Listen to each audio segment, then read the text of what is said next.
KBS 1라디오 신성원의 오늘 세계는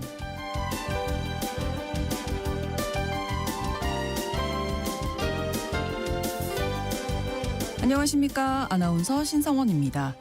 세계 곳곳의 시위 현장에 일본 만화 원피스의 해적 깃발이 등장해서 주목을 받고 있습니다. 지난 7월 인도네시아에서는 대통령의 국기 개양 요청에 반발해서 시민들이 국기 대신 원피스 해적기를 내걸었고요. 네팔, 프랑스, 미국에서도 이 깃발이 시위 현장에 등장했습니다. 만화 원피스는 주인공 루피가 이끄는 해적단이 부패한 세계 정부와 싸우며 자유를 향해 항해하는 내용인데요. 일본 애니메이션에 익숙한 Z세대에게는 이 내용이 반부패 시위의 상징으로 떠올랐던 거죠. 잠시 후 글로벌 이슈에서는 기성세대와는 다른 방식으로 저항의 목소리를 내고 있는 글로벌 Z세대의 시위 문화와 그 의미에 대해서 짚어보겠습니다.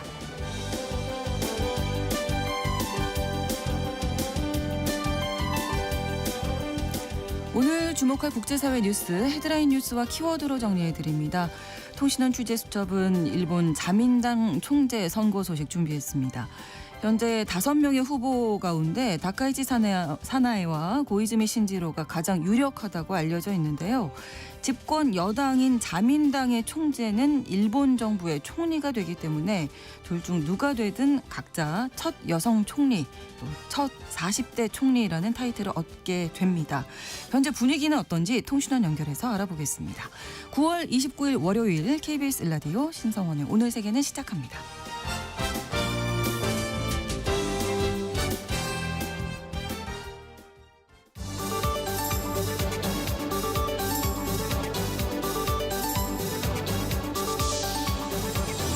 오늘 세계는 헤드라인 뉴스. 현지 시간으로 28일 미국 미시간주에 있는 예수 그리스도 후기 성도교회인 몰몬교 종교시설에서 총격과 방화가 발생했습니다. 2명이 숨지고 8명이 부상을 입었는데 부상자 중 1명은 위독한 상황입니다. 사건 당시 신도 수백 명이 예배를 보고 있었는데요. 현장에서 경찰의 총에 맞고 숨진 용의자는 올해 40세의 토마스 제이콥 샘포드란 남성으로 확인됐습니다.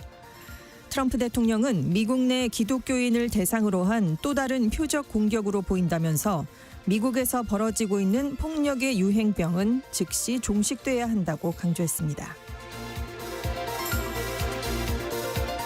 트럼프 미국 대통령이 중동에서 위대함을 이룰 진정한 기회를 잡았다면서 모두가 사상 최초로 특별한 일을 이루기 위해 동참했고 우리는 반드시 해낼 것이라고 밝혔습니다.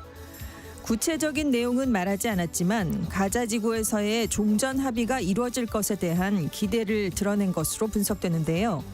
앞서 트럼프 대통령은 유엔 총회에 참석한 아랍권 국가들에게 가자 지구 로드맵을 담은 21개 항목의 평화 구상안을 제시했고 29일엔 네탄야후 이스라엘 총리와 만나 가자 평화 구상안을 논의하면서 종전 합의를 압박할 걸로 보입니다. 덴마크가 EU 정상회의 등이 열리는 이번 주에 민간 드론 비행을 전면 금지하기로 했습니다. 이에 따라 29일부터 10월 3일까지 덴마크 영국 내 모든 민간 드론 비행이 금지되는데요. 최근 일주일 새 덴마크 전국 공항과 군기지 인근에서 정체불명의 드론이 잇따라 나타나면서 보안 우려가 제기된 데 따른 조치입니다. 28일 치러진 몰도바 총선에서 산두 대통령이 이끈 친EU 성향의 행동과 연대당이 친러 야권연합 애국블록의 큰 표차로 승리했습니다. 이번 총선은 우크라이나 전쟁의 영향으로 친유럽파와 친러파 간 정치적 갈등이 격화된 가운데 치러져 주목을 받았는데요. 총선 결과 친유럽 연정이 꾸려질 가능성이 높아서 몰도바의 친러화를 우려해온 유럽 각국은 일단 안심하게 됐습니다. 또 몰도바의 EU 가입도 탄력을 받게 됐습니다. 남미 에콰도르에서 반정부 시위가 일주일 넘게 이어지고 있는 가운데 시위대와 군이 무력 충돌에 사망자까지 발생했습니다. 에콰도르에선 재정 건전성 확보를 이유로 정부가 연료 보조금을 폐지하자 이에 반발한 시위가 22일 밤 시작돼 계속되고 있는데요. 이번 시위는 에콰도르 최대 원주민 단체인 에콰도르 토착인 연맹이 주도하고 있는데 원주민 인구는 110만 명으로 전체 인구의 6%에 불과하지만 강한 결속력을 앞세운 대규모 시위로 정부 정책에 그동안 제동을 걸기도 했습니다.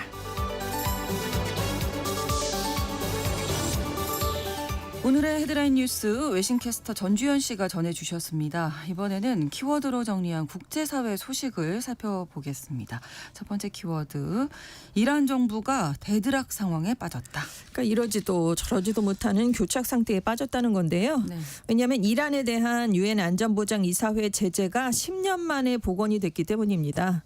유엔 안보리가 26일 이란에 대한 제재 복원을 내년 4월까지 연기하자는 결의안을 부결시켰는데요. 안보리 이사국 15개 국가 중에 중국, 러시아, 파키스탄, 알제리 4개 국가는 찬성을 했지만 미국과 영국, 프랑스 등 9개 국가는 반대를 했고요. 우리나라와 가이아나는 기권했습니다. 이에 따라서 2016년 1월에 종료됐던 유엔 안보리의 대이란 제재가 이제 현지 시간으로 27일 오후 8시부터 복원된 상황인데요. 네. 이란의 제재가 부활한 건 이란이 핵 합의를 지키지 않았다라는 이유 때문입니다. 트럼프 대통령이 이란 핵 합의에서 탈퇴한다라고 선언한 지 한 7년 만에 유럽의 주요 국가인 영국, 프랑스, 독일이 동참을 하게 되면서 이제 이란 핵 협상이 사실상 끝나게 됐습니다.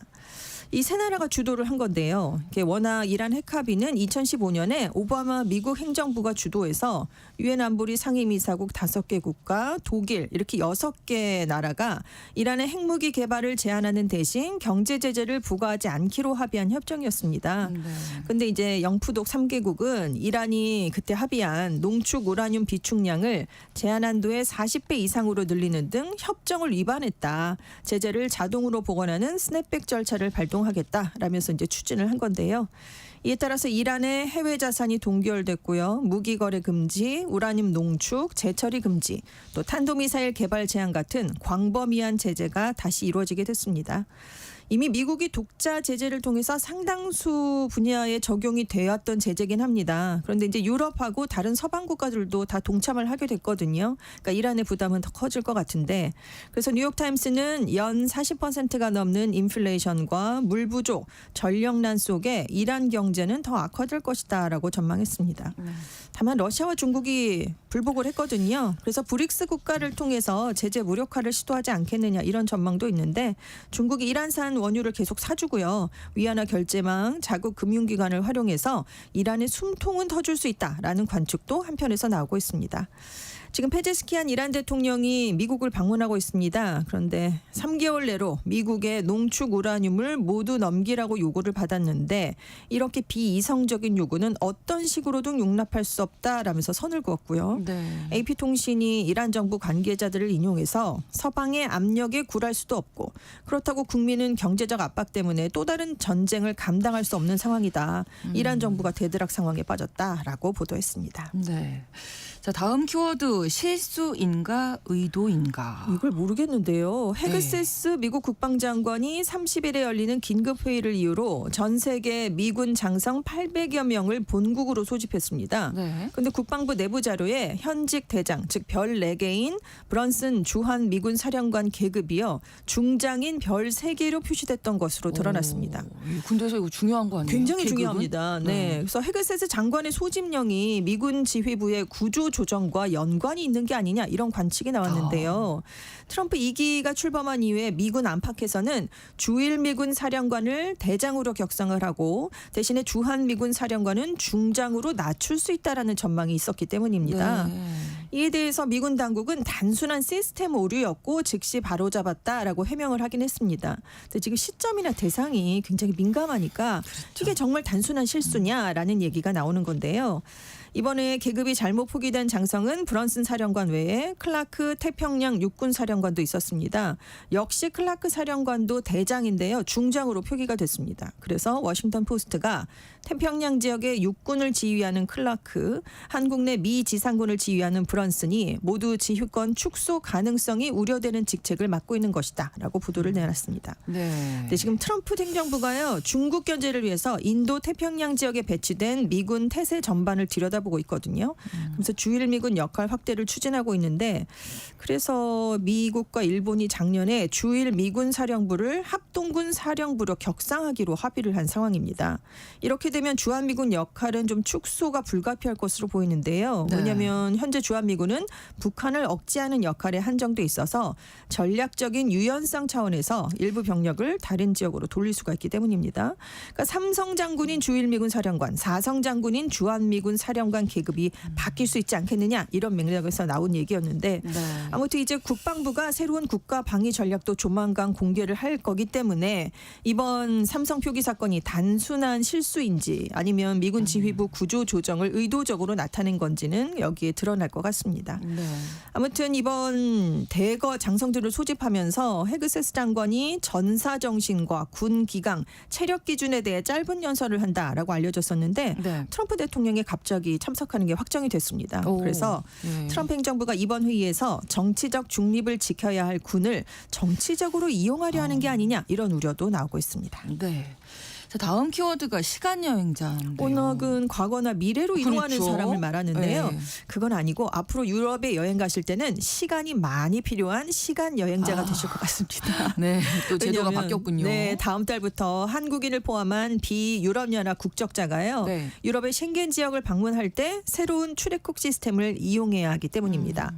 다음 달 12일부터 생겐 지역 29개국에서 이 시스템이 도입되는데 6개월간 점진적으로 확대를 한답니다. 그래서 내년 4월 10일까지는 유럽의 모든 국경에 적용할 방침입니다. 이제 새로운 출입국 시스템 영국을 포함한 단기 비EU 국가 방문자를 대상으로 하는 이제 시스템인데요. 네. 장기 불법 체류, 위장 신원 사용, 비자 면제 제도 남용을 막기 위해서 좀 생겐 지역에 출입한 사람들을 추적해 보겠다라는 목적에서 시작이 됐습니다. 네. 그래서 이제 방문을 이제 하시면요, 유럽 쪽에 국경을 통과할 때 여권을 스캔해야 됩니다. 지문, 사진 정보를 등록을 해야 되거든요. 근데 이제 한 번 이상 이제 한 번 등록을 하면 네. 그 다음에는 뭐 이렇게 그냥 다닐 수 있고. 지문과 사진만 확인을 하게 되고 네네. 한 번 등록된 정보는 3년이 보관된다고 하니까 시행 초기에 조금 밀릴 것 같습니다. 그리고 내년 10월쯤부터는 여행 전에 별도의 사전 절차도 필요한데요. 네. 유럽 여행 허가제라는 게 시행된답니다. 이게 온라인으로 사전 신청을 해서 허가를 받아야만 입국이 가능해지는 제도인데요. 신청 한 건당 20유로 약 3만 3천 원의 수수료가 들고요. 3년간 유효한데 18세 미만이나 70세 이상의 신청자는 수수료를 안 내도 됩니다. 근데 영국은 유럽연합에서 탈퇴를 했잖아요. 그렇죠. 그래서 이미 1월부터 이 3만 원의 수수료를 받고 여행 허가 제도를 실시하고 있습니다. 그래서 우리 외교부가 시행 초기에 좀 혼잡이 예상되니까 충분하게 시간을 갖고 나오시는 게 좋겠다라고 당부했습니다. 뭔가 해외 여행 할 때 이제 네. 조금 복잡한 절차들이 그렇습니다. 조금씩 벽들이 자꾸 높아지는 것 같아요. 네. 그렇습니다. 다음 키워드 우리가 흔히 하는 얘기긴 한데 조물주 위에 건물주. 네, 이걸 체감하고 있는 곳이 있습니다. 네. 독일의 극우 성향의 당이죠. 독일 대한당인데요. 총선 승리 파티를 당사의 건물에서 열었다가 건물주의 소송을 받아서 지금 거리에 앉을 위기에 놓였습니다. 아이고. 계약 기간보다 결국 법원이 이제 네. 건물주 요구를 일부 받아들여서 당장은 아니지만 계약 기간보다는 1년 일찍 나가라라고 판결을 했는데 네. 새 건물 찾는 것도 쉽지 않다고 합니다. 그런데 이제 이 소송이 어떤 거였냐면 그 대한당이 원내 제2당으로 약진했던 올해 2월 총선 승리 파티가 계기가 됐습니다. 2022년에 베를린 북부에 있는 라이니켄 브루프의 건물에 새를 들었습니다. 예. 그래서 계약서에 뭐라고 써놨냐면 당의 로고 같은 상징물은 노출하지 않겠다고 적었다고 해요. 근데 총선 승리를 하고 파티를 했는데 예. 파티 장소를 못 구해서 네. 당사 건물 앞에서 파티를 했는데 예. 그러다 보니까 건물 외벽에 프로젝터로 당 로고를 띄웠다고 합니다. 보였겠죠. 네, 기분도 그러니까. 좋고 네, 축하 근데 이제 파티니까. 이렇게 되면 극우 당에 반대하는 지금 규탄 시위대가 또 몰리잖아요. 그렇죠, 그렇죠. 경찰이 주변을 통제해서 같은 건물에 다른 세입자들이 피해를 입었습니다. 그러니까 건물주가 대한당이 임대차 계약을 위반했으니까 나가라라고 요구했고 네. 이 당이 불응해서 이제 소송이 이루어진 건데요. 일단 독일 대한당은 소송을 성공적으로 방어했다. 워낙 당사가 변두리에 위치해서 안 그래도 우리는 좋은 데로 이사갈 예정이었다라고 얘기를 했습니다. 네. 근데 문제는 내년 가을까지 꼭 나가야 되거든요. 기한이 있으니까 이게 문제죠. 네. 근데 대한당이 들어오면 똑같은 일이 발생을 할 수 있으니까 상시적으로 반대 시위 장소가 몰릴 수가 있으니까 건물주 건물주들이 입장에서는 반기지 않는 그런 세입자이기 예, 때문입니다. 예, 예. 근데 독일 대한당 인기는 높습니다. 올해 초 총선에서 20.8%의 득표율로 지금 두 번째로 많은 의석을 확보했거든요. 네. 최근에 여론조사를 해보면 지지율 1위를 달리고 있는데 그러니까요. 머물 곳을 찾기는 쉽지 않아졌습니다. 살다 보니까 네. 이렇게 너무 좋기만 한 건 없죠. 그렇죠. 이런 생각 갑자기 드네요. 그냥. 네. 자, 다음 키워드 억소리 나는 여행. 네, 중국에도 이제 국경절 연휴가 다음 달 1일부터 8일까지 이어집니다.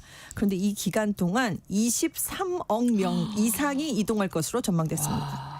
중국 국경절 연휴가요. 중국의 연중 최대 휴가 기간으로 꼽히거든요. 그렇죠. 하루 평균 이동 인구가 2억 9,500만 명입니다. 작년 이맘때 하루에 와, 숫자가 정말 다르네요. 그렇죠. 2억 네. 8,600만 명이 이동했는데 작년보다 3.2%가 늘어날 걸로 지금 예측이 되고 있습니다.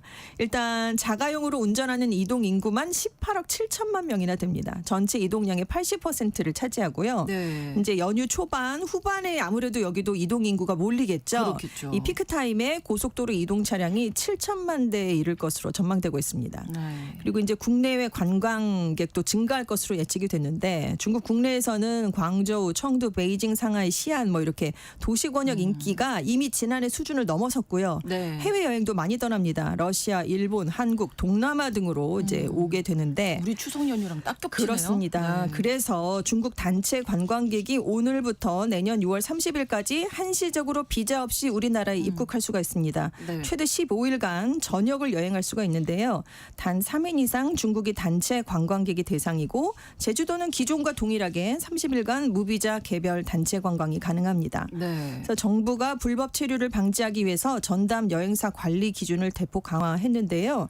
보니까 중국인이 한국을 찾는 수요가 꾸준히 회복되고 있습니다. 작년 10월에 이미 코로나 이전에 69% 수준을 회복했는데 네. 올 들어서 증가세가 더 뚜렷해졌어요. 그래서 7월에 방한한 중국 관광객이 60만 명을 넘어서면서 올 상반기 전체 외래객의 약 23% 수준을 기록했습니다. 네, 이번 연휴 기간에 또 많이 네, 탔겠네요, 만나실 수 한국을. 네. 네. 네, 네. 자, 다음 키워드 엄마가 기뻐해서 해요. 공부하나요? 아니요, 공부는 아니고요. 아이들이 이런 말 많이 하죠. 맞아요. 네. 네. 일본에 있는 한 성형외과가요. 10세 여아의 쌍꺼풀 수술 과정을 SNS에 공개해서 논란이 됐습니다. 10살. 네, 그렇습니다. 도쿄 신주쿠에 있는 한 성형외과였는데 네. 8월에 자기들 공식 SNS 계정에 초등학생 여자아이가 엄마, 언니와 함께 병원을 찾아서 수술을 받는 장면을 담은 영상을 올렸습니다. 한 1분 분량이었는데요. 제목이 있었어요. 사랑에 빠진 초등학생 10세의 여름방학 쌍꺼풀 수술이었다고 합니다. 예. 그래서 의사가 아이에게 예뻐진 얼굴을 보여주고 싶은 친구가 있어 좋아하는 아이가 있는 거 아니야? 뭐 이런 질문을 하니까 아이가 수줍게 웃었다는 모습이 담겼습니다. 네. 자, 일단 병원은 속눈썹이 눈을 찌르는 증상을 교정하기 위한 목적의 수술이었다라고 설명을 했지만 수술 전후 모습을 비교하면서 짧은 시술로 간단히 예뻐져요. 이런 홍보 문구를 덧붙인 겁니다. 아. 근데 문제는 이 과정에서 아이와 보호자 얼굴이 모자이크 없이 그대로 노출이 됐다는 건데요. 네. 근데 이 영상을 18일에 한 유명한 인플루언서가 SNS에 공유하면서 이게 뒤늦게 일본에서 논란이 되고 있습니다. 그래서 네티즌들은 성장기 아동이 성형수술을 받아도 되느냐? 성형수술은 아이가 성장한 뒤에 받아야 된다. 네. 미성년 자녀의 성형 장면을 공개한 부모가 무책임한 게 아니냐라는 비판을 쏟아냈고 그리고 이제 어린아이 얼굴이 지금 온라인상에 퍼지지 않았습니까? 그러니까요. 그래서 이건 영상이 디지털 문신으로 남아서 이 아동에게 악영향을 끼칠 수 있다라는 비판도 나오게 됐습니다. 네, 여러 가지 문제들이 좀 있네요. 그래서 현재 삭제가 되긴 했습니다. 아, 네네. 그런데 미성년의 성형이 과연 어디까지 얼마까지 허락될 것인가. 의사와 병원의 책임의식 기준이 높아져야 된다라는 논의는 계속 이어지고 있는데요. 전문가들은 외모 불안을 이유로 어린 나이에 성형을 결정하는 건 신체적, 정신적 부작용으로 이어질 수 있다면서 지금 굉장히 우려를 하고 있습니다. 그런데 이제 일본에서는 그럼 미성년자의 미용이 가능한 것이냐? 만 18세 미만의 미성년자의 미용 성형이 가능해서 이게 늘고 있는 추세인데요. 2023년에 쌍꺼풀 성형의 상담이나 수술을 실시한 18세 미만 환자가 1,006명, 2024년은 1,072명이었는데 이 중에 6, 7세 어린아이도 있었다고 합니다. 너무 어린데요? 너무 어리죠. 예. 그래도 미성년자도 부모가 동의해주면 성형을 받을 수 있는데 지금 국립성형외과 측은 초등학생 저학년 아이들이 스스로 내가 성형수술을 하고 싶다라는 뜻을 밝힌 사례가 드물다라는 걸 지적하고 있어요. 그래서 네. 병원에 온 아이들에게 왜 수술해? 라고 물어보면 엄마가 기뻐해서요. 이렇게 대부분 답을 한다는 거죠. 네. 그러니까 미성년자를 상담할 때는 정말 아이 본인이 하고 싶다고 생각하는 것인지 확실한 의사를 파악해야 된다라고 권고하고 있습니다. 이런 저런 것들을 판단할 수가 없는 아이들이니까 그렇죠. 좀 네네. 조심스럽고 네. 그리고 자라면서 이눈 길이도 좀 그럼요. 커지지 않겠습니까? 아이들이 잘하는데 성장을 네. 하잖아요. 아, 이거는 조금 그러니까요. 예. 네. 걱정이 되네요. 저도 참 같은 걱정이 엄마의 됩니다. 입장으로서. 헤드라인 뉴스와 키워드 외신캐스터 전주연 씨와 함께했습니다. 고맙습니다. 네, 감사합니다. KBS 라디오 신성원의 오늘 세계는 1부 마무리하겠습니다. 11시 30분부터 일부 지역에서는 해당 지역 방송 보내드립니다. 톰슨 트윈스의 Hold Me Now 함께 듣겠습니다.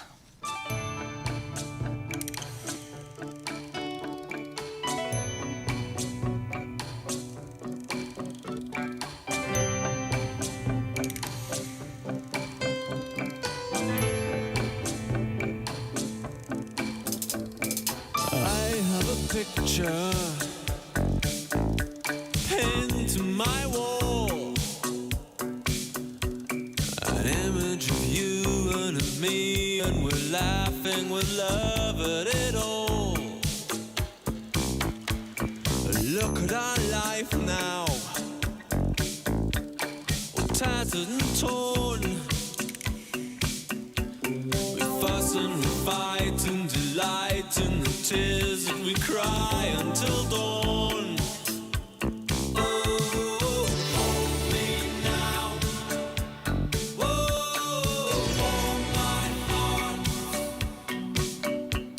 Stay with me. Let loving start. Let loving start. You say I'm a dreamer. We're two of a kind.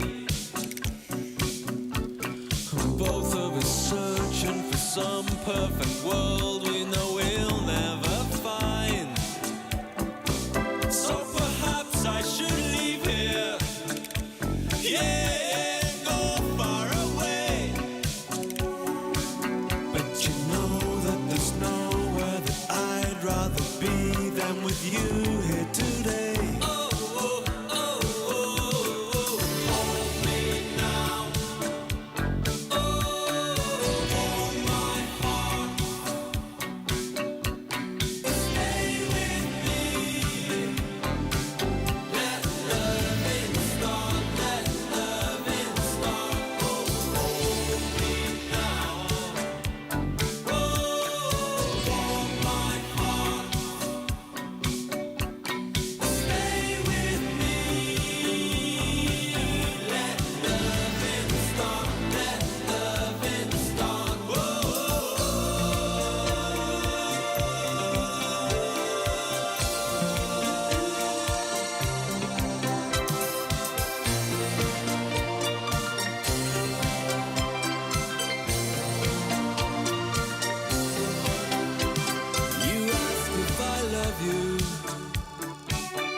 지금 시각은 11시 30분입니다.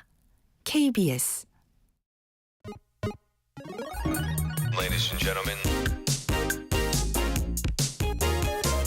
국제사회의 다양한 뉴스를 한눈에 KBS 1라디오 신성원의 오늘 세계는 세계를 바로 보는 최소한의 투자입니다.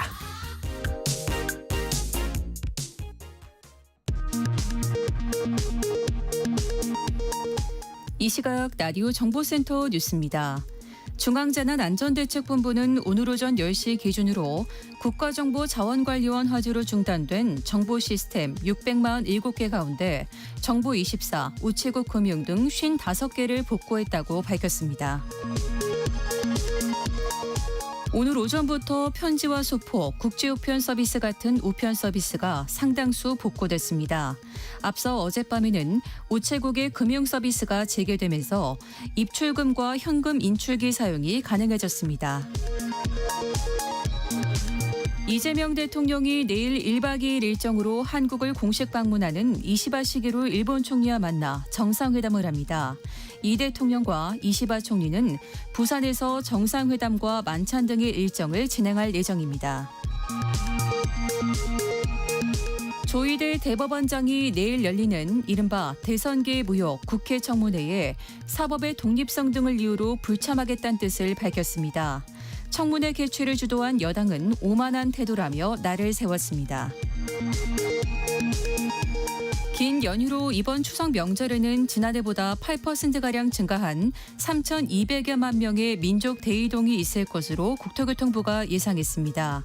고향 가는 귀성길은 지난 추석보다 더 혼잡하고 귀경길은 차량이 분산돼 지난해보다 덜 막힐 것으로 예측됐습니다. 미국 이민당국의 한국인 대규모 구금 사태로 불거진 비자 문제 해결을 위한 한미 워킹그룹 첫 회의가 현지 시각 30일 워싱턴 DC에서 열린다고 외교부가 밝혔습니다. 지금까지 라디오 정보센터 뉴스 정한나였습니다.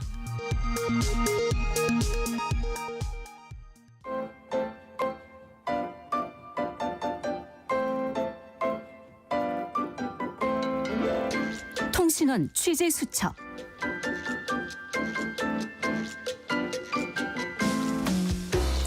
통신원 취재 수첩입니다. 오늘은 일본 도쿄 김민정 통신원 연결해 보겠습니다. 안녕하세요. 네, 안녕하세요. 도쿄의 김민정입니다. 네, 자민당 총재 선거 10월 4일 토요일에 이제 치러지게 되는데 어떤 후보들이 지금 경쟁 중인지 좀 살펴주시죠. 네, 이번 자민당 총재선에는 5명의 의원이 입후보에 있습니다. 네. 다카이치 사나이 전 경제안보상, 고이즈미 신지루 현 농림수산상, 하야시 요시마사 현 관방장관, 모테기 도시미츠 전 외무상, 고바야시 다카유키 전 경제안보상인데요. 일단 우리에게 익숙한 후보는 자신이 환경상이었을 때 환경 문제를 펀쿨 섹시하게 해결하겠다 라고 해서 정말 밈으로도 굉장히 많이 알려진 고이즈미 주니치로 전 총리의 아들인 고이즈미 신지로 농림상이고요. 네. 다카이치 사나이 후보는 유일한 여성 후보이며 그렇죠. 총재선에 과거에도 나온 적이 있습니다. 우리에게 이제 우익 인사로 많이 알려져 있는 인물이고요. 네. 그리고 최근에는 일본의 보도관으로 활약을 하고 있는 하야시 요시마사 관방장관도 자주 TV에 이제 나와서 기자회견을 하니까 얼굴이 좀 알려졌다고 할 수 있습니다. 네, 각 후보들의 정책은 어떻습니까? 일단 매년 야스쿠니를 참배하고 일본군 위안부의 강제성을 부정해온 다카이치 사나이 후보는 일본을 대체할 수 없는 나라로 만든 과거의 전통을 지키기 위해서 온 힘을 다하겠다. 네, 과거를 굉장히 강조를 하고 있고요. 네. 국가와 국민을 위해 땀 흘리는 사람들로 팀을 구성하고 여성이 적극적인 역할을 하게 될 것이라고 말했습니다. 고이즈미 신지로 후보는 디플레이션 시대를 맞아 경제 운영의 상식적인 장벽을 허물고 인플레이션 시대에 새로운 경제 운영을 이루겠다. 휘발유세 잠정세율을 폐지하고 물가와 임금 상승에 맞춰서 기초공제를 조정하는 등 구조조입을 추진하겠다. 기초공제를 좀 줄여주겠다. 그런 얘기를 했고요. 네. 하야시 관방장관은 실질 임금이 1% 인상되도록 하고 중산층을 회복시키고 싶다고 했고, 모테기 후보는 생활지원 특별 교부금을 만들어서 지자체가 자유롭게 사용할 수 있게 해서 지자체 이제 경제 부흥을 할 수 있도록 하고 3년간 월급이 10% 인상돼서 연봉이 500만 원, 우리 돈으로 약 4,700만 원이 되도록 하겠다. 고바야시 다카유키 후보는 육아 세대를 포함한 노동 세대가 자유롭게 쓸 수 있는 금액을 늘리고 고소득층에 일정한 부담을 주면서 중산층과 노동 세대를 지원하기 위해 소득세 감면을 실시하겠다고 말했습니다. 네, 외국인을 규제해야 한다 이런 후보도 있다고요. 네, 이번에 출마한 5명의 후보 중 4명의 후보가 입후보 연설에서 외국인 정책에 대해 언급했습니다. 네. 고바야시 후보는 외국인이 큰 부지나 주거용 부동산을 취득하는 것을 제한해야 한다라고 말했고, 모태기 후보도 똑같이 토지 매입 규제가 필요하다고 했습니다. 경제는 안보다라는 입장을 피력을 했고요. 네. 고이즈미 후보는 외국인을 제재하기 위해서 정부의 컨트롤 타워가 필요하다라는 입장이고 연내 행동 계획을 마련하겠다고 말했습니다. 다카이치 후보의 지역구가 나라인데 나라가 사슴으로 굉장히 유명한데요. 네. 외국인이 사슴을 때리는 동영상이 나오긴 했는데 이게 진짜 사실 외국인인지는 좀 알 수가 없다라는 그런 의견들도 굉장히 많은데, 일단 이 동영상을 보고 일본인의 마음을 짓밟고 이를 기뻐하는 사람이 외국에서 일본에 온다면 무언가를 해야 한다라고 발언했습니다. 하야시 후보는 외국인에 대해서는 언급을 하지 않았는데요. 자민당이 점점 보수적으로 기우는 배경에는 일단 지난 참의원 선거가 있었는데 네. 참의원 선거 때 외국인을 굉장히 크게 비난을 한 참정당이라는 당이 갑자기 큰 인기를 끌었는데 그래서 평소에도 보수 성향이 짙지만 이제 자민당도 더 쉽게 그런 성향을 내보일 수 있게 되었다라는 분석이 나와 있습니다. 자, 우리에게는 뭐 중요한 이슈가 아닐 수 없습니다. 야스쿠니 신사라든지 과거사에 대해서는 어떤 입장입니까? 네, 이게 굉장히 중요한 문제라서 후지TV에 어제 출연한 후보들이 야스쿠니 참배에 대한 질문을 받았는데, 다카이치 후보는 야스쿠니는 전쟁 희생자 위령시설이면서 평화를 기원하는 곳이라며 A급 전범도 일단 형을 집행받은 사람들로 형을 집행받았으니까 그 단계에서 일본 국내에서도 더 이상 죄인은 아니다라면서 자신은 어디에 있든 양손을 마주하겠다고 말했습니다. 네. 고이즈미 후보는 자신은 당선 후 매년 8.15에 참배해 왔다며 더 이상 그런 전쟁을 일으켜서는 안 된다. 새로운 전쟁을 일으키지 않으려는 노력을 추구하는 것은 당연하다라고 말하면서 총리가 된 후에는 적절하게 판단하겠다라고 덧붙였습니다. 고바야시 후보는 조부가 중국에서 정사해서 야스쿠니에 있어서 매년 아버지가 참배하는 것을 보고 컸다며 총리가 되면 자신도 적절히 판단하겠다라고 말했고, 네. 하야시 후보는 A급 전범은 다른 곳으로 분사를 하는 것이 적절하다면서 자신도 총리가 되면 적절하게 판단하겠다라고 얘기를 했습니다. 총리가 해서 어떻게 할지는 아무도 밝히지 않았는데요. 예. 일단 다카우치 후보 같은 경우에는 정말 꾸준히 참배를 하면서 그렇죠. 이번 총재선에 나서면서 우익색을 많이 줄였다고는 하는데 어떤 독도에 대해서 굉장히 민감한 언급을 하던 등 기본적인 가치관이 불쑥 드러나는 언행을 볼 수가 있습니다. 네. 이제 가장 유력한 후보로 꼽히는 인물이 이제 다카이치 사나에 그리고 고이즈미 네. 신지로잖아요. 네. 예. 그럼 어떤 후보가 돼도 약간 우리나라와는 관계가 어떨지 이런 쪽도 좀 걱정이 되고요. 예. 네. 어떻게 지금 지지율이 나오고 있나요? 이제 지지율 같은 경우에는 이제 이게 자민당의 의원들이랑 자민당 당원들만 뽑는 거기 때문에 사실상 국민들에게 물어봤자 큰 의미는 없는데, 그렇죠. 네네. 네, 일단 교도통신이 어제 자민당 지지층에게 새 총리의 적절한 인물이 누구인가라고 묻자 다카이치 후보가 34.4%로 1위, 고이즈미가 29.3%로 2위, 하야시 19.5%의 순위였습니다. 4위는 모테기 5.2, 5위는 고바이 3.8이었고요. 요미우리 신문도 다카이치 고이즈미 후보가 유력하다고 보도했습니다. 이제 첫 여성 총리 대 첫 40대 총리를 놓고 격전을 벌이고 있다라는 표현이 나와 있는데, 이 집권 여당의 자민당이 지금 여당이기 때문에 자민당의 총재가 일본의 총리가 되기 때문에 둘 중에 누가 되든 첫 여성 총리, 첫 40대 총리라는 타이틀을 얻게 될 것으로 보이고 있습니다. 네. 한편 요미우리 신문은 후보 전원이 온건 보수 중도라는 이상한 상황이라고 덧붙였는데요. 흥미로운 것은 보수 우익이라고 불리는 다카이치 고바야시, 중도 진보라 불리는 고이즈미 하야시 모테기 전원이 이번에는 온건 보수 중도의 입장을 강조했다라는 점에 주목을 했는데, 앞으로 총재가 되면 지금 자민당이 약세이기 때문에 연립연당을 만들려면 야당의 협조가 필요해서 일단 뭐 보수건 뭐 우익이건 일단 모두가 온건을 어필을 하고 있고, 그렇죠. 당 소속 국회의원에게서 표를 얻기 위해서는 안정된 정권을 만들어야 해서 대부분의 후보들이 비슷한 입장을 내세우고 있다고 분석했습니다. 네. 그리고 다카이치 고바야시 모테기 3명은 산케이 신문 인터뷰를 통해서 과거 70주년 담화가 베스트였다라는 있다라는 입장으로 더 이상 일본이 과거사에 대해서 어떤 사죄를 하는 담화는 필요가 없다라는 입장을 밝히기도 했습니다. 네, 한일 관계 어떻게 좀 전망을 하고 있나요? 진짜 마냥 밝아 보이지는 않은데요. 그렇죠. 보수 중도의 입장을 내세우면서도 툭하면 지금 과거사를 부정을 하고 있고 독도를 일본 땅이다라고 주장을 하는 인물들이 이번 자민당 총재선의 후보들인데 네. 결국엔 누가 되더라도 한국 정부와 국민들에게 실언이나 망언이 될 수 있는 발언이 나올 것으로 보이고 있는데 이럴 때 우리가 이것을 어떻게 받아들이고 어떻게 외교를 할지 굉장히 크게 달려 있을 것으로 보입니다. 네. 일본 정권에서 실언이나 망언이 나올 때마다 대사를 조치를 할 수도 있겠지만 이런 일이 뭐 툭하면 계속된다면 한일 관계는 당연히 경색될 수밖에 없을 것으로 보이고 있습니다. 이번 주에 선거가 있기 때문에 좀 지켜봐야 되겠습니다. 오늘 소식 고맙습니다. 네, 감사합니다. 일본 도쿄에서 김민정 통신원이었습니다.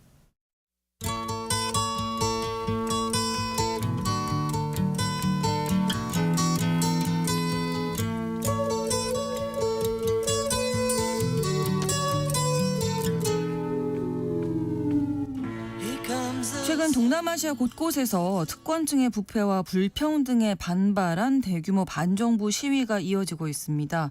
이들 시위의 공통된 특징, 이른바 Z세대라고 불리는 젊은이들의 분노가 동력이 되고 있다는 점인데요.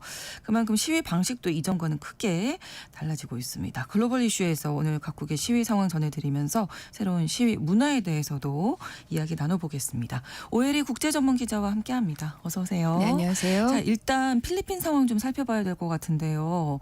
정치권 비리 의혹을 규탄하는 대규모 시위가 최근에 벌어졌는데 어제도 시위가 있었네요. 예, 그렇습니다. 네팔, 인도네시아 시위 상황은 지금은 좀 잠잠한 것 같아요. 네네. 앞으로 진행 상황을 좀 더 지켜봐야 되겠지만 필리핀에서는 지난 21일에 이어서 어제 28일에도 또 시위가 일요일에 있었습니다.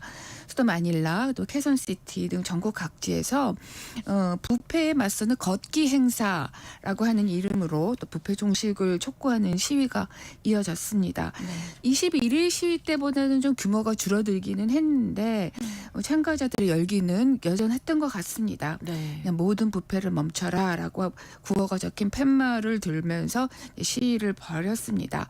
이 일요일 시위는 영어 이니셜로 ATOM, 우리말로는 아톰이라고 불리는 그런 단체가 주최를 했습니다. 네. 근데 이 단체가 1983년 당시에 마르코스 독재 정권 시절이었잖아요. 이때 야당 지도자였던 베니그도 아키노 2세 네. 전 상원의원 암살 사건에 대한 대응으로 위해서 결성된 단체예요. 꽤 역사가 깊은 단체입니다. 그러네요. 네, 이 단체 회장이 현지 뉴스 방송사 ABS, CBN과 인터뷰한 영상을 보니까 부패가 필리핀 전체 이 나라를 괴롭히고 있다라고 해서 반드시 뿌리 뽑자 이렇게 이야기를 하더라고요. 네. 또 니노의 아키노의 손자 또 인터뷰를 했는데 필리핀 시위도 그 홍수 대책을 위해서 마련한 여러 재원이 이 부패 한 공무원에 의해서 오용되고 또 뭐 이렇게 여러 가지 비리를 많이 만들어내면서 그게 직접적인 단초가 됐잖아요. 그래서 이 비리 저지른 사람들을 정말 끝까지 추적해서 유죄 판결을 받게 만들 때까지 네. 이런 항의와 시위를 계속하겠다 이렇게 얘기를 하기도 했습니다. 그리고 그보다 이틀 전인 26일 금요일에 네. 케선시티에서 블랙 프라이데이 폭격이라는 이름의 청년 단체들이 또 시위도 했어요. 그러니까 매주 금요일마다 이 시위를 이어나가겠다라고 하는 계획인데 네. 이 단체들이 부패와 약탈에 맞서서 청년과 문화단체 종사자들이 이런 시위를 계속하겠다고 했는데 이른바 소음폭격이라는 시위를 계속 이어나가겠다 이렇게 밝혔습니다. 소음 폭격 시위는 어떻게 진행이 되는 건가요? 영어로는 노이즈 배러지라 그래서 소음을 같은 시간에 같은 장소에 네. 일제히 뭐 이렇게 일제 사격, 공세 이런 형식으로 네, 하겠다는 네, 시위입니다. 이 단체 소셜 미디어 계정에 제가 들어가 봤어요. 그랬더니 시위 시간, 장소, 또 시위하는 방법 이런 가이드가 자세하게 소개가 되어 있었습니다. 네. 시위는 매주 금요일 오후 6시부터 1시간 동안 전국 어디에서나 하자 이런 내용입니다. 그리고 전국 어디서나 각자가 원하는 장소에서 네. 또 여럿이 모여서 할 수도 있고 각자 자신이 있는 데서 1인 시위를 할 수도 있다. 이렇게 나와 있더라고요. 그리고 방법은 이제 일제히 소음을 같이 내자라고 하는 거기 때문에 네. 소음을 낼 수 있는 무슨 모든 걸- 도구를 네. 사용해도 됩니다. 뭐 네. 우리 흔히 생각하면 뭐 드럼통이라든지 뭐 양철 깡통도 두드려도 네, 네. 되고 프라이팬, 냄비 이런 걸 두드려도 오, 되고요. 예. 큰 소리를 자동차 경적도 경적. 가능하고 예, 예. 무조건 큰 소리를 낼 수 있는 악기, 뭐 트럼펫 이런 거, 뭐 이런 것들을 동시에 두드리자라고 하는. 소리를 소음을 내자. 네 맞습니다. 1시간 동안. 1시간 동안. 아, 네. 그게 시위의 방법이니까 뭐 소음 정말 사실은 네 맞습니다. 예, 시끄러우니까 주목받는 효과는 있을 것 같기는 한데 뭐 이런 시위 냄비, 프라이팬 이런 것들을 두드리는 시위가 이전에도 있었죠. 네 그렇습니다. 지난해 7월에 베네수엘라에서 네. 그 부정선거 의혹이 제기되면서 대규모 항의 시위가 있었습니다. 마두로가 3선에 이 성공한 직후에 열렸던 시위인데요.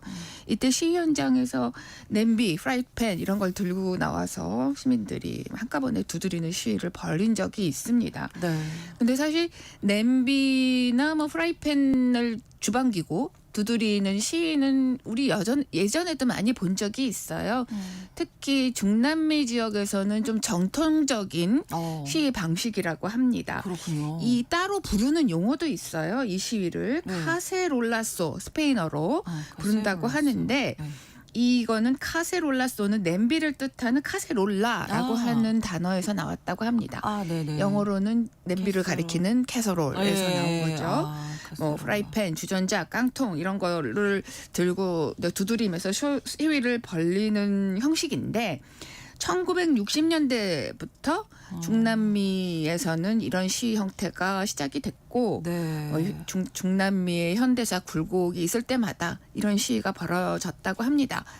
근데 냄비를 두드린다라고 하는 거는 네. 먹고 살기 힘들다라고 하는 그런 불만의 상징이에요. 네. 근데 필리핀은 스페인 문화권이잖아요. 그렇죠.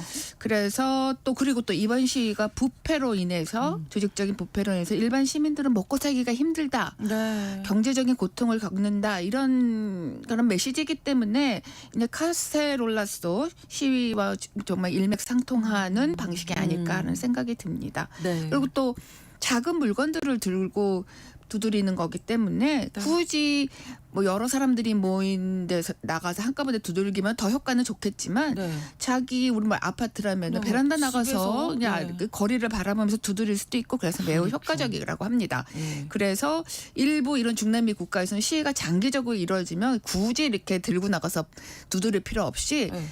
그 소음만 냄비 두드리는 소음만 이렇게 따서 만든 CD도 있대요. 아, 그래서 그래요? 그런 오. 것들을 틀어놓고 뭐 예를 들면 뭐 휴대용 CD 를. 카세트 같은 거를 예, 틀어놓는다든지 예, 예. 뭐 스피커랑 연결하든지 그래서 그런 독특한 문화도 물 있다고 두드리면 이제 합니다. 계속 팔이 아프니까 네. CD를 틀어놓고 예.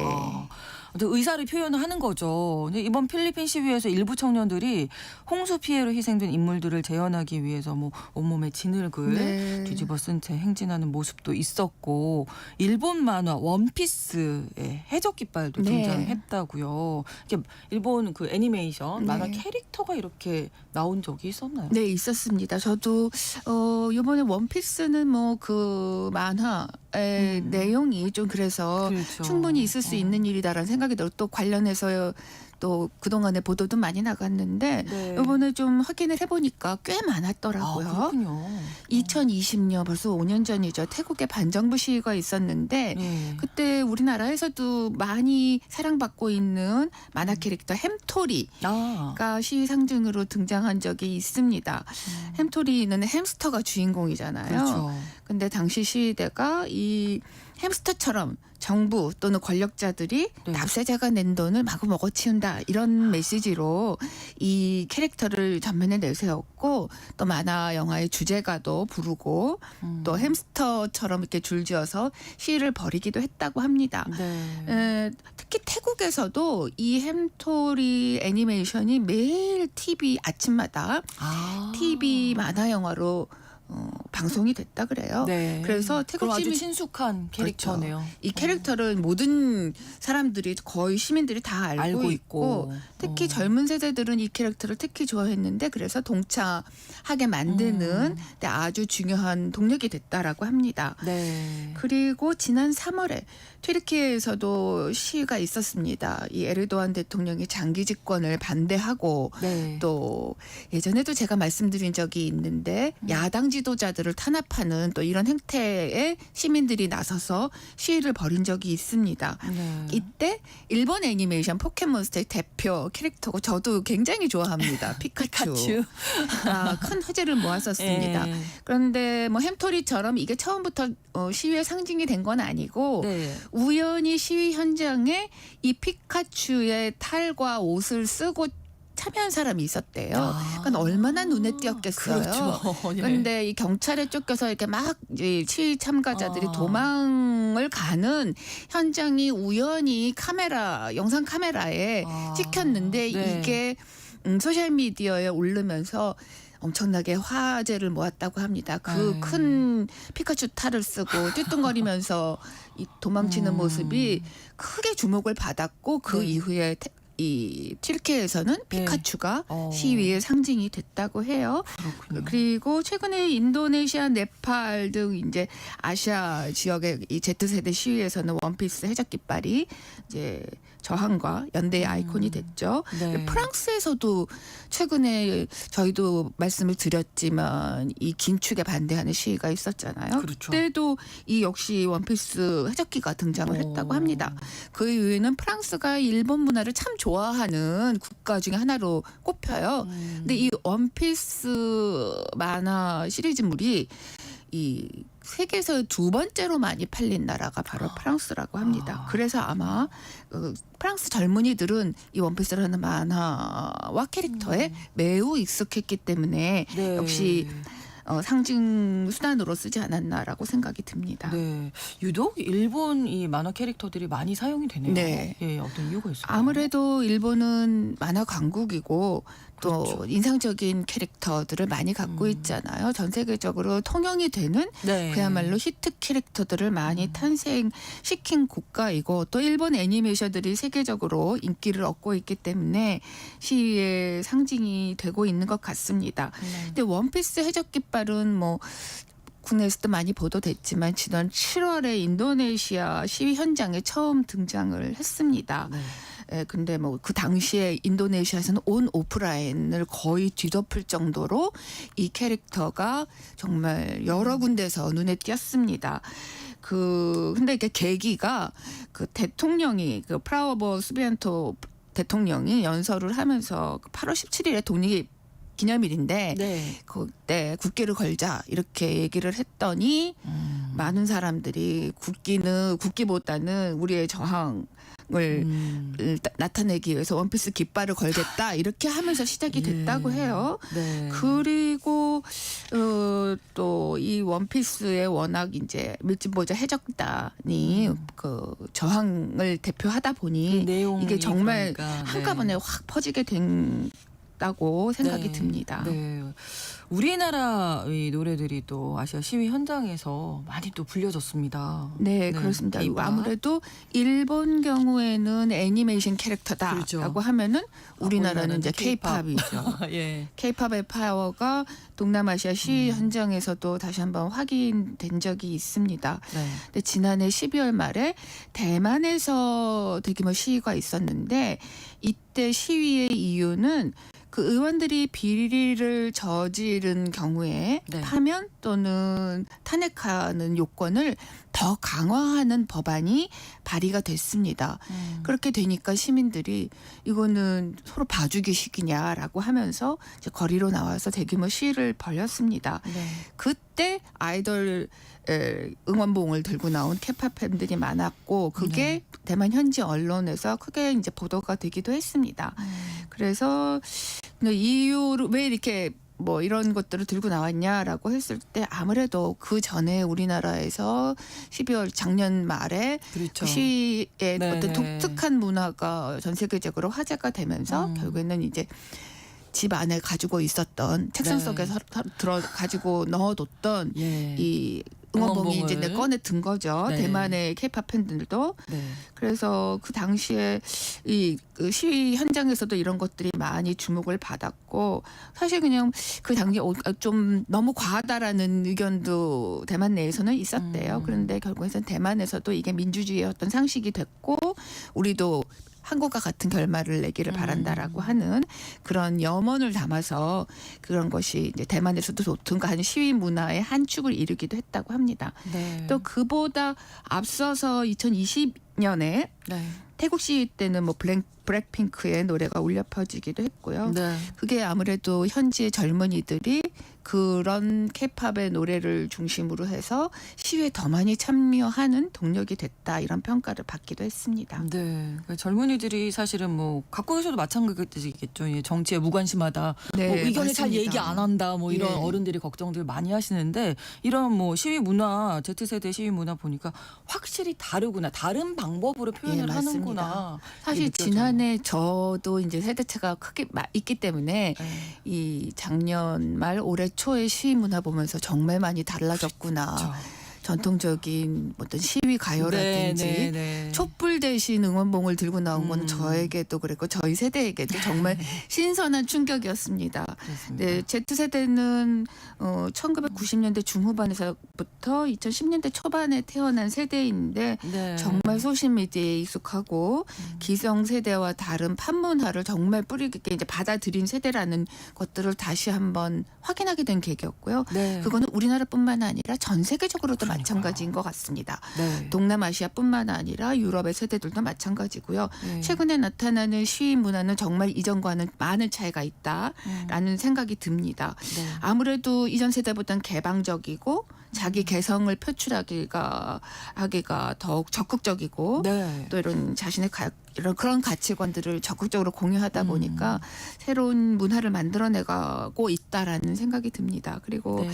이런 한 나라의 대중문화는 전 세계적으로 더욱 퍼지기가 쉬워진 상황에서 네, 네. 이런 현상이 더욱 확산이 되고 그래서 이런 새로운 시위 문화의 또 다른 형태는 계속 되지 않을까 하는 생각이 듭니다. 그렇습니다. 오늘 오혜리 국제전문기자와 함께 이야기 나눴습니다. 고맙습니다. 감사합니다. KBS 라디오 신성원의 오늘 세계는 마치겠습니다. 내일 오전 11시 5분에 다시 뵙겠습니다. 고맙습니다.